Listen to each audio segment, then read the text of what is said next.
queridos, no domingo passado, nós trabalhamos o texto de 1 Timóteo 5, versículo 8, que diz assim: ora, se alguém não tem cuidado dos seus, e especialmente dos da própria casa, na outra tradução diz, dos parentes, tem negado a fé e é pior do que os descrentes. E nós trabalhamos então a questão do cuidado que deve haver com os familiares. Foi muito gostoso porque alguns irmãos vieram compartilhar conosco que iam mudar de atitude dentro de casa. Glória a Deus por isso. E dando sequência a essa palavra, eu gostaria também de abrir as nossas Bíblias em Isaías, capítulo 56. Não é Isaías.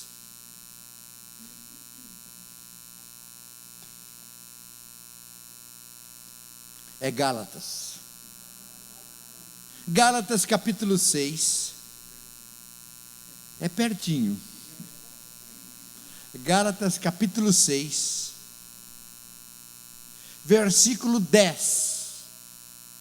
Diz assim: por isso, enquanto tivermos oportunidade, façamos o bem a todos, mas principalmente aos da família da fé.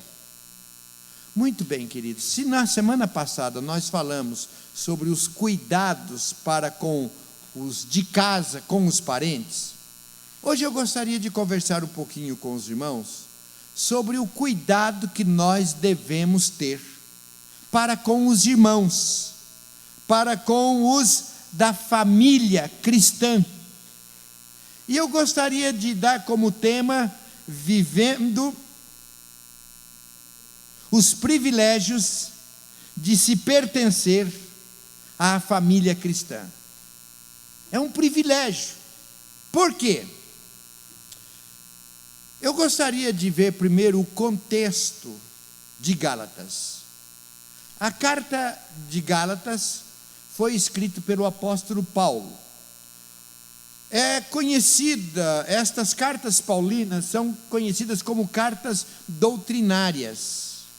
O apóstolo Paulo escrevia às igrejas, orientando-as sobre a doutrina cristã, porque muitos ainda estavam tendo dificuldade de abrir mão do judaísmo, da lei, e de entender e seguir o Novo Testamento. Então, a Gálatas, a igreja de Galácia, era uma província de Roma, hoje mais ou menos onde está localizada a Turquia. Então Paulo escreve esta carta doutrinária, mas já no finalzinho da carta, ele deixa um pouco a doutrina, e ele escreve, ele ensina sobre a convivência, sobre o viver da igreja, como que os membros da igreja deveriam se portar, como que deveria ser a convivência. E então no capítulo 6, no versículo 1, inicia dizendo: irmãos.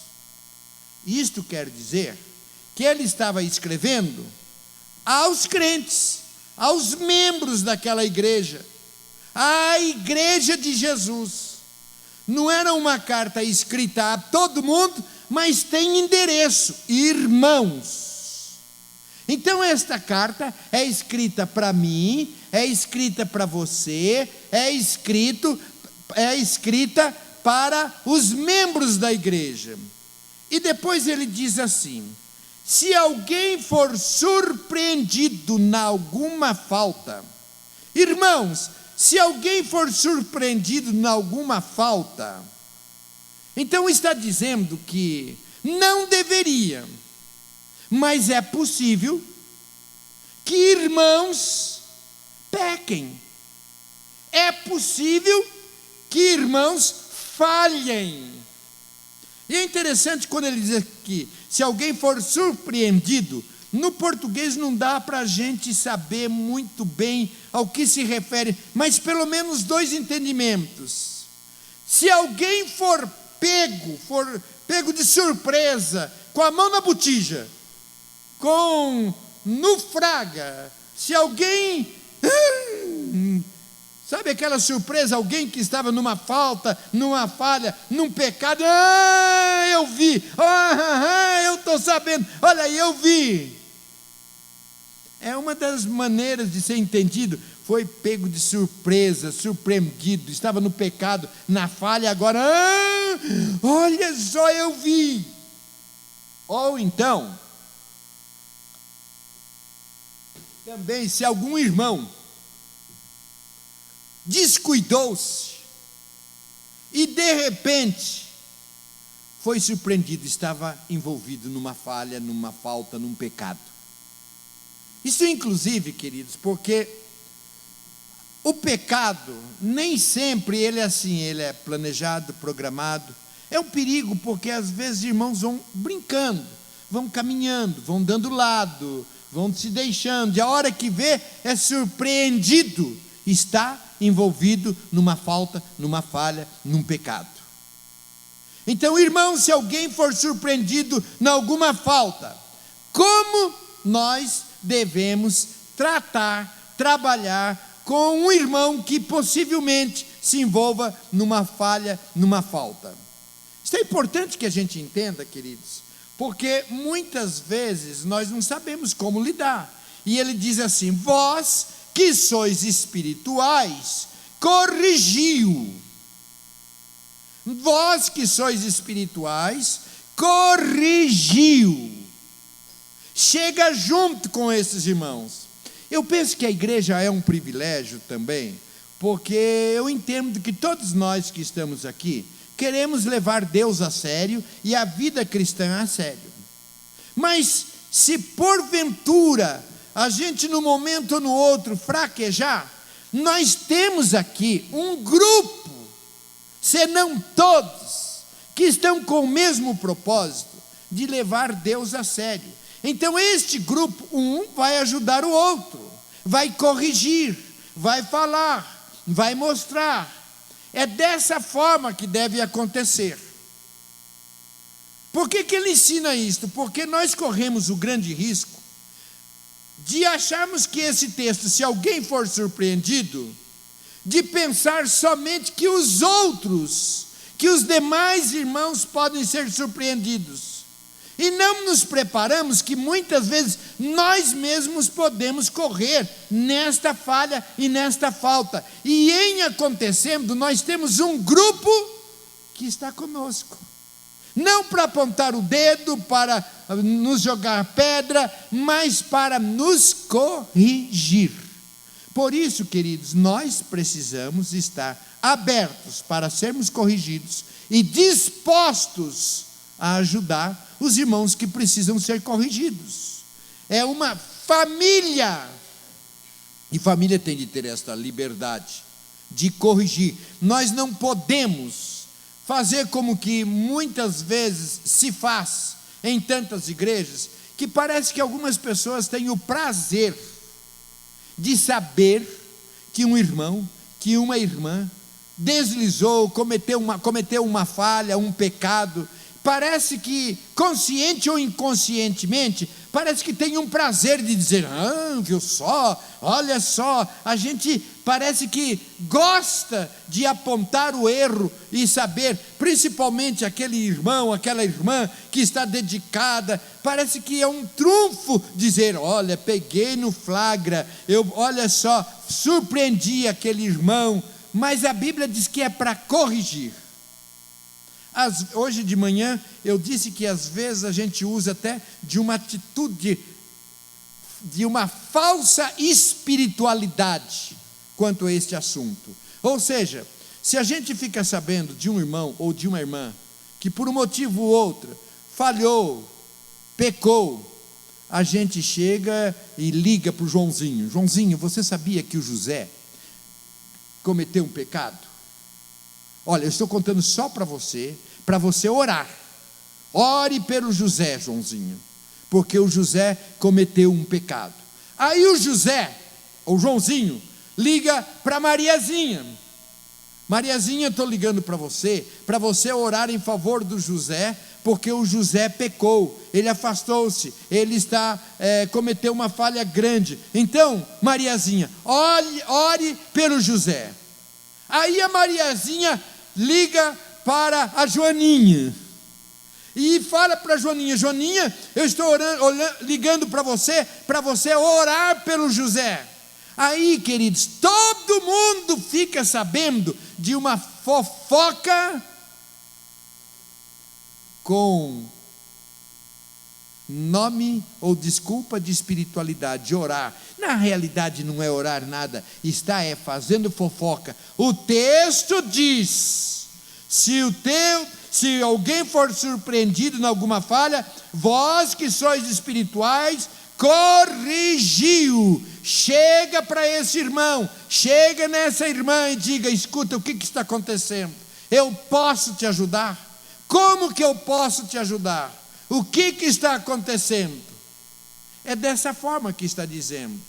Nós precisamos ter uma liberdade em Cristo e uma liberdade entre irmãos, a tal ponto que nós possamos ajudar um ao outro. Quando nós começamos o ministério de igreja em células, e tem um momento que é de prestação de contas, teve um irmão que disse: eu não vou para a célula, porque ninguém tem nada a ver com a minha vida. Eu não quero que ninguém saiba e se envolva na minha vida. Queridos, esta não é a orientação bíblica para a igreja. Nós somos responsáveis uns pelos outros. Quando Adão aqueles primeiros pecaram, um pergunta para o outro: onde está teu irmão? Sou eu, porventura, o guardador do meu irmão? Sim, nós somos guardadores. Nós somos guardadores. Eu sou responsável pela vida de vocês, vocês pela minha, um pela vida do outro. E o texto diz aqui: vós que sois espirituais, que tem uma vivência maior, que tem uma comunhão maior com Deus. E isto, querido, de espiritualidade, não é uma questão de apresentar a credencial numa carteirinha: olha, eu sou pastor, eu sou presbítero, eu sou líder de célula, eu sou crente, olha aqui, está escrito aqui na minha carteirinha, crentão, não é? Eu sou crentão, então está aqui. Não, queridos, isto é na vida. As pessoas devem olhar e reconhecer. Mas é interessante que o texto diz também: e guarda-te para que não seja também tentado. Tudo bem, tentado. Tudo bem. Você é um crente espiritual, mas cuidado, para que você também não seja tentado. Não abuse não, achando que você está fora de cogitação, que você está isento de falha, de falta e de pecado. O texto bíblico diz: aquele que pensa estar em pé. Muitos dizem assim, o texto: aquele que está em pé, veja para que não caia. Mas não é assim que o texto bíblico diz. O texto diz: aquele que pensa estar em pé, veja para que não caia. Então está orientando: vós que sois espirituais, corrigir aqueles irmãos que forem surpreendidos em falha, em pecado. Vocês vão, mas cuidado vocês mesmos, para que vocês também não sejam tentados. Se alguém for surpreendido em alguma falta, vós que sois espirituais, corrigi-os com espírito de brandura. Não é apontando o dedo, não é dando bronca, mas brandura, com amor, com serenidade, com calma. Quando nós podemos chegar à pessoa com amor, com brandura, com palavra certa e dizendo: meu irmão, minha irmã, vamos sentar aqui, vamos conversar no Senhor, no temor do Senhor, no amor cristão. Eu preciso falar com você algo que está aqui. Se você chegar dando bronca, chamando atenção, você vai espantar. E é por isso que o texto diz: com brandura. brandura. Aí nós podemos chegar um ao outro, corrigir, trabalhar, ajudar as pessoas. Nós precisamos de ajuda, queridos. Precisamos de ajuda. Às vezes chega alguém e fala de uma outra pessoa que esteja numa falha, numa falta, e eu pergunto: você já foi falar com ele? Você já foi falar com esse irmão? Não. Então eu te dou duas oportunidades: ou você vai falar com o irmão, ou então você me dá autoridade, me dá autorização, e eu vou conversar com aquele irmão, com aquela irmã. E muitas vezes diz: não, pastor, não vai falar não. Eu falo: não, então o que você veio fazer para mim aqui foi uma fofoca. Eu já tive essa experiência algumas vezes. Eu me lembro que uma ocasião veio uma irmã e falou para mim do problema de um outro irmão, e eu disse: eu vou te dar duas oportunidades. Você já falou com esse irmão? Não falei. Então eu vou te dar duas oportunidades: ou você vai falar com esse irmão sobre esse assunto, ou você me autoriza a falar. Não, pastor, não. Eu falei: então é fofoca. Essa pessoa ficou tão brava, foi embora chorando, voltou em casa com um presbítero e o pai dessa pessoa, e reclamando. Eu disse: para que vai contar da vida do outro se a gente não pode tratar? O texto diz que se alguém for surpreendido em alguma falta, vós que sois espirituais, corrigi-os. Se não é para corrigir, para que contar? Para que falar? E hoje pela manhã, quando nós falávamos em Cosmópolis, nós falávamos também sobre um dos perigos destruidores de uma igreja. Se chama fofoca. E eu disse que às vezes dá até um nome espiritual, né? Está ligando para orar, mas é fofoca. Então, queridos, nós vamos ajudar uns aos outros. Como que eu vou cuidar do meu irmão, da minha irmã? Eu tendo a liberdade de dar satisfação, e dando a liberdade também para que peçam satisfação da minha vida. Nós vamos ajudando e vamos crescendo e cuidando um do outro. Aí o versículo 2 diz assim: levai as cargas uns dos outros. Queridos, na igreja tem gente que carrega uma carga muito grande. Às vezes é financeira, às vezes é familiar, às vezes enfermidade, às vezes profissional, às vezes emocional, e às vezes até de esfriamento espiritual. Gente carregando carga muito grande, e nós devemos ajudar um ao outro, nós devemos ajudar a carregar o fardo. Este é um dos privilégios, queridos, que nós temos de pertencer à comunidade de fé, de nós sabermos que nós não estamos sozinhos. É uma palavra de oração, é uma palavra de conforto. Sabe, muitas vezes as pessoas vêm me procurar e está com uma carga muito grande, muita luta, e vem ali e fala, e eu escuto, aí fala de novo e eu escuto. No final, muito bem, já falou tudo, tempo já foi, vamos fazer uma oração. Termina a reunião, fala: ai pastor, muito obrigado pastor, o senhor me ajudou tanto, que palavras, eu só orei. As pessoas às vezes precisam de um ombro, sabe? Precisam de um ombro, de alguém que possa ouvir, também às vezes de uma palavra. Quando alguém fala: pastor, e começa a dizer das suas dificuldades, eu fico orando e pedindo texto bíblico. Deus, me dá a tua palavra, para que a pessoa fale e eu possa fundamentar com palavras de Deus. A Bíblia diz isto, a palavra de Deus está dizendo isto para você. Nós podemos ajudar, cuidar dos irmãos, mas podemos cuidar até materialmente. Isto que estamos fazendo nesta semana, levando lá alimento, agasalho para Itaoca. Às vezes um irmão que está desempregado, um irmão que está precisando de uma casa, que está precisando de uma cesta básica, enfim, nós podemos cuidar. E é muito gostoso saber que nós pertencemos a uma família que um cuida do outro. Uma ocasião, uma pessoa que trabalhava num hospital disse para mim o seguinte: pastor, quando fica um crente doente, dá um trabalho para nós. Eu falei: por quê? Porque, pastor, é o tempo todo gente que vem aqui, que quer visitar, que quer orar, que está acompanhando. Hoje está mais limitada essa questão de visita, não dá para ir toda hora, mas mesmo assim eles dizendo, toda hora tem gente aqui telefonando que quer saber. E isto, queridos, é muito bom a gente saber que quando está doente, quando está numa dificuldade, tem gente que está cuidando de nós. A maneira carinhosa da gente tratar as pessoas, nós precisamos desenvolver aqui, na Shalom, ou continuar neste cuidado de um para com o outro. Cuidado de um para com o outro. Veio no domingo, sentiu a falta daquele irmão, daquela irmã, telefona para lá, escuta, está tudo bem? O que aconteceu? Posso te ajudar? Tem algum problema?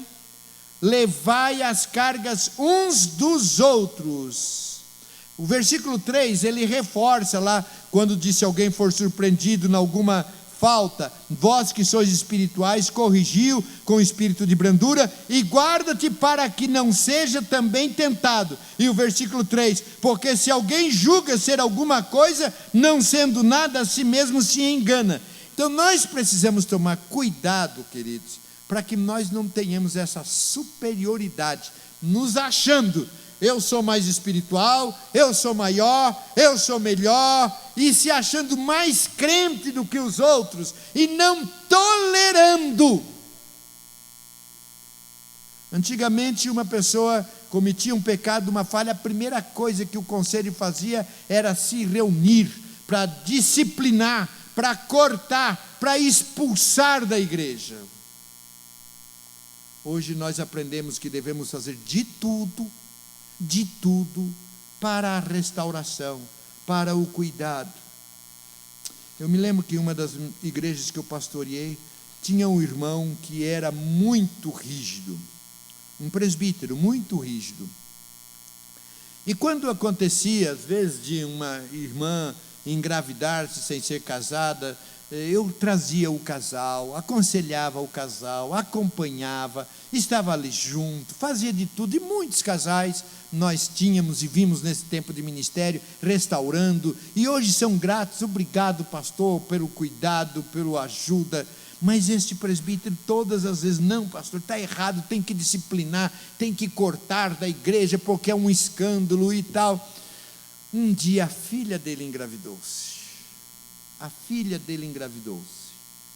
E nós demos o mesmo cuidado, o mesmo amor, acompanhando, ali junto. Graças a Deus está casada, isso já tem mais de 25 anos, firmes, graças a Deus, está ali no Senhor. O casal, sempre que a gente se encontra, se lembra e agradece o apoio, e mudou a atitude daquele irmão. Sabe, queridos, o texto está dizendo, porque se alguém julga ser alguma coisa, se você se julga, não tem perigo. Eu tenho uma preocupação quando eu converso com alguém e eu vou falar, querido, olha, você está andando por lugares perigosos, você está agindo assim, é perigoso. Não, pastor, comigo não tem perigo. Quando alguém diz comigo não tem perigo, ele abaixou a guarda. E é aí que mora o perigo.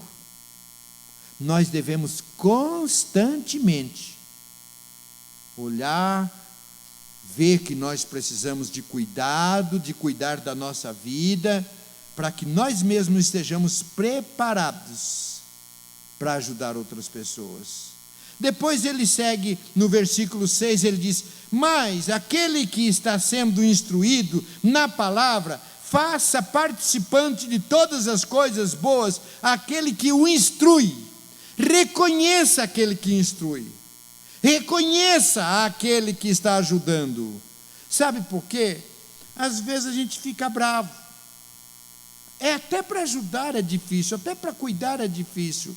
Então ele diz, aquele que está sendo ajudado, aquele que está sendo cuidado, aquele que está sendo instruído, reconheça aquele que está te ajudando, aquele que está te cuidando.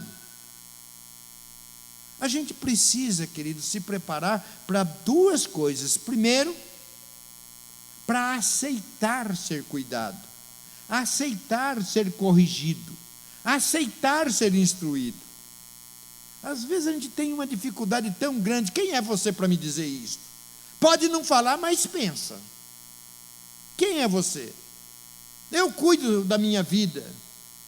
Eu gosto, porque aqui na Shalom eu tenho a liberdade com todos os irmãos e com todas as irmãs. Eu posso chegar e às vezes eu sou até meio duro, eu falo, olha, como que é e tal, e Deus tem abençoado. Então, esta é a primeira coisa, queridos, nós estamos preparados e dispostos a sermos instruídos, ensinados e cuidados.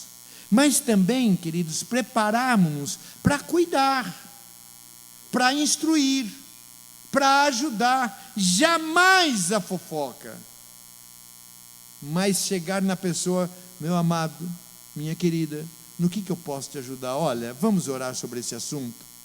É verdade o que está acontecendo? Depois ele vem dizendo que nós devemos também tomar cuidado e semear, porque o que semeia para a sua própria carne colherá corrupção, mas o que semeia para o Espírito, do Espírito colherá vida eterna. Nós, queridos, precisamos semear na vida das pessoas, para que nós colhamos. Se eu cuido, eu vou ser cuidado. Se eu instruo, eu vou ser instruído. Se eu ajudo, eu vou ser ajudado. Eu me lembro que numa das igrejas que eu pastoreei, e nesse caso eu posso citar o nome, está sendo gravado, e se esta mensagem chegar ao ouvido desse irmão, seu Domingos era um irmão muito querido, me ajudava muito no ministério. Ele visitava as pessoas, ele atendia as pessoas. E um dia ele sofreu um acidente. Ele sofreu um acidente e foi muita gente acompanhando, visitando no hospital, visitando na casa dele. E um dia veio um irmão reclamar para mim, o Domingos, todo mundo da igreja foi visitá-lo. Eu fiquei doente 1 mês, ninguém foi na minha casa visitar. E eu disse, meu irmão, ciclano ficou doente, você foi visitar, deu uma telefonada? Não, não fui. Irmã fulana ficou doente, você foi visitá-lo, você foi acompanhá-lo? Não, eu não fui. A gente colhe aquilo que a gente planta. O seu Domingos sempre telefonou, sempre acompanhou, sempre ajudou, e ele está agora colhendo. Nós colhemos aquilo que nós semeamos. À medida que nós nos dedicamos aos irmãos, nós vamos ser atendidos. À medida que nós cuidamos dos irmãos, se um dia precisarmos, seremos cuidados. O tempo que nós dermos aos irmãos, os irmãos vão dar para nós. Então nós precisamos semear. Sabe, às vezes a gente fica ali, conforme eu disse no domingo passado, no do WhatsApp, mas a gente às vezes não tem um tempo para escrever uma palavra de bênção para um irmão, para uma irmã. Converse sobre todos os assuntos, use esse aparelho. Os jovens estão empenhados numa tarefa no Facebook, de cada dia postar um versículo bíblico. Ótimo! Faça isso, mande pessoalmente. Você sonhou com um irmão, com uma irmã da igreja? Ore por ele, ore por ela, peça um texto bíblico e fala, Deus está mandando este texto, esta mensagem para você. Você planta, você colhe. Você cuida, você será cuidado. Eu sou de um tempo em que todo o cuidado da igreja era por conta do pastor. O pastor que cuidava de tudo e de todos. Tinha que atender tudo e todos. Há uma historinha infame, de que num culto o pastor pediu, eu gostaria de pedir ao irmão fulano que orasse. O irmão olhou e disse, ora o senhor que ganha para isso. Eu espero que seja apenas uma história de mau gosto, mas eu louvo a Deus, porque hoje todos nós somos desafiados e ensinados a cuidar uns dos outros, principalmente o ministério de igreja em células. Que bênção que é, os líderes cuidando, e dentro da célula, um cuidando do outro, e muitas vezes irmãos passam por dificuldades, foi cuidado e eu nem fiquei sabendo, porque um cuidou do outro.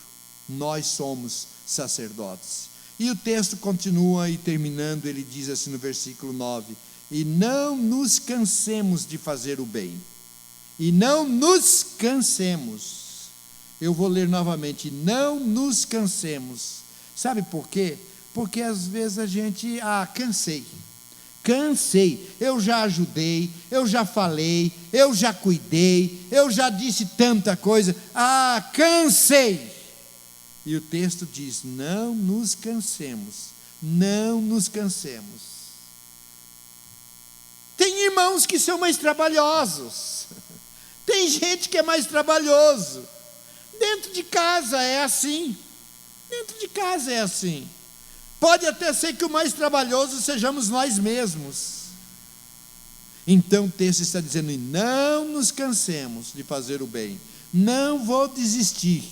Eu já fiz 1, 2, 3 vezes, 4 vezes, e vou continuar fazendo. Vou cuidar daquele irmão, vou cuidar daquela irmã. Isso nós aprendemos com Cristo, e Cristo teria toda motivação ou condições de dizer, cansei de ajudar o Noidi, cansei, olha quantas vezes eu louvo a Deus, porque Cristo não se cansa de mim. Louve a Deus, porque Deus não se cansa de você. Quanto Deus já cuidou de você, e você muitas vezes não corresponde. Eu digo sempre, vocês já me ouviram falar, que eu dou graças a Deus de não ser Deus. Porque se dependessem de mim, vocês também deem graças a Deus por eu não ser Deus. Porque se dependesse de mim, eu ia falar, não dá mais, já cansei. Quantas vezes eu já falei, já ajudei, já aconselhei, já disse, cansei. Mas o texto está dizendo, não nos cansemos de fazer o bem. E aqui diz, não nos cansemos de fazer o bem, porque a seu tempo ceifaremos, se não desfalecermos. Se não desistir, no tempo você vai reconhecer. É porque às vezes a gente quer uma resposta de imediato. Imediatamente, não. É uma bênção. Tem gente que a gente falou uma vez, ajudou uma vez, pronto, a pessoa já resolveu. Tem outros que são mais trabalhosos, a gente tem que acompanhar, cuidar. E nós vamos cuidando, porque Cristo cuida de nós. Versículo 10, para terminar, diz assim, por isso, enquanto tivermos oportunidade, façamos o bem a todos. A todos, ao seu vizinho, ao seu colega de trabalho, ao seu colega de classe, a todos. Nós somos chamados para cuidar, para abençoar, para ajudar a todos. Mas termina dizendo assim, mas principalmente aos da família da fé, a irmandade, principalmente, e aqui a igreja, no caso escrevendo a igreja aos Gálatas, e agora escrevendo e eu dizendo à igreja Shalom, não nos cansemos de fazer o bem a todos, mas principalmente aos irmãos da fé, cuidando um do outro. E assim, queridos, nós vamos ter um ambiente muito gostoso, e um ambiente saudável, gostoso, atrai pessoas. As pessoas hoje parecem ser assim, muito autossuficientes, que estão por cima, que estão dando conta de tudo, mas vocês sabem quão carentes as pessoas estão hoje. Quão carentes estão as pessoas hoje. Se não, ore ao Senhor, e amanhã, procure um vizinho, um parente, um colega, e comece devagarzinho, falando de Jesus, do amor de Cristo, e você logo vai ver uma lágrima começar a correr, e a pessoa começar a abrir o seu coração, porque as pessoas estão precisando de ser cuidadas. A todos, mas principalmente aos da família da fé, aos irmãos. Queridos, nós estamos aqui porque Deus nos colocou aqui. Até poucos anos atrás eu não conhecia muitos de vocês e vocês não me conheciam. Muitos de vocês não se conheciam. Hoje fazemos parte da mesma igreja e Deus nos colocou aqui para que nós cuidemos uns dos outros. Que gostoso quando a gente pode abraçar um ao outro. Eu posso dizer com sinceridade, como o salmista: fiquei contente quando me convidaram, vamos à igreja. Primeiro lugar, porque lá eu vou adorar a Deus. Segundo, porque eu vou encontrar com os meus irmãos. Vou encontrar com os meus irmãos e amigos. Tem um cântico assim: vou encontrar com os meus irmãos e amigos. E é gostoso encontrar-me com vocês, orar por vocês e saber que vocês estão orando por mim, estão cuidando de mim, estão cuidando um do outro. E assim será uma igreja, uma família abençoada, cuidada. E muitas pessoas Deus vai mandar para cá, para que cuidemos delas, para que elas cuidem de nós.